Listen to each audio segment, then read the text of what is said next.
সুপ্রিয় দেশবাসী, শেখ হাসিনা ক্ষমতায় থাকার জন্য কত মানুষ হত্যা করতে চেয়েছিল।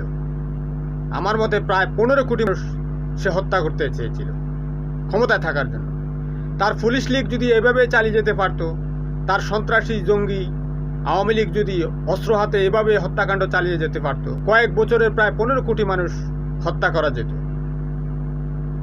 আপনারা দেখেছেন হসপিটালে লাশের স্তূপ, আশুলিয়া থানায় লাশ পুড়িয়ে ফেলা হয়েছে। মা বাবা তার সন্তানের পরিচয় দিতে চায়নি, স্ত্রী তার স্বামীর পরিচয় দিতে চায়নি, বোন তার ভাইয়ের পরিচয় দিতে চায়নি, কারণ রাষ্ট্রীয় পৈশাচিকতা এমনভাবে জেঁকে বসেছিল, কেউ ঝামেলায় পড়তে চায়নি।